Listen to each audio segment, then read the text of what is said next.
I call the honourable member for Mitchell. Thank you, Madam Speaker. My question is to the Assistant Treasurer. Will the Assistant Treasurer update the House on the implications of the 2015 Intergenerational Report for Australia's tax system? Can the Assistant Treasurer tell the House, are there any risks to Australia's prosperity? I call the honourable Assistant Treasurer.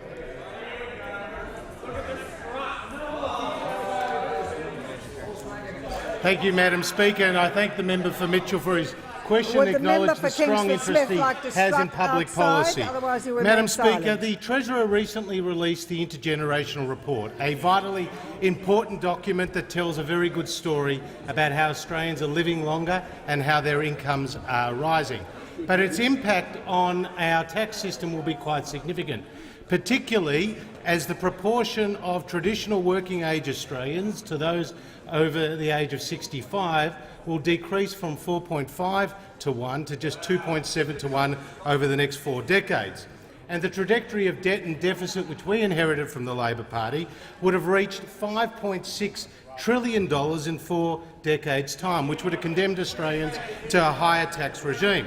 That's why, through the legislated amendments that we have already passed through the Senate, we will halve that debt over the next 4 decades. Madam Speaker, I am asked, are there any risks to that approach?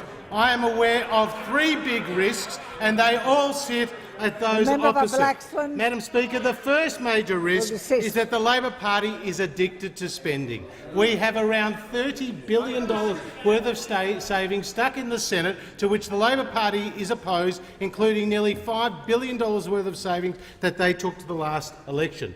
Secondly, the Labor Party is addicted to higher taxes.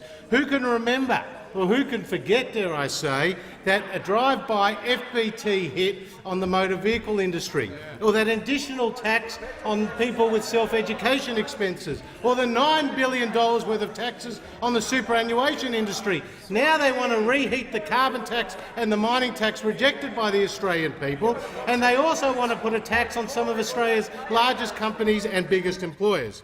And thirdly, Madam Speaker, Labor is a policy-free zone. They have no plan to fix the debt and deficit legacy that they left us. Now, Legacy A was that horror interview with John Fain on Friday the 13th, when the Leader of the Opposition was asked 7 times how would he pay for things, and each time he failed to give an answer. And then, of course, Exhibit B is that famous interview on the 7:30 report with Lee Sales when he said, if you don't know where you're going, any road will take you there. But, Madam Speaker, in that same interview, the policy-free zone was revealed. The Leader of the Opposition was asked by Lee Sales, but Tony Abbott could call an election next year, and you haven't yet started laying out a plan to give Australians time to think about what you'd like to do. The Leader of the Opposition, his answer: that's a good point. I appreciate you raising that. Madam Speaker, so much for Labor's year of big ideas.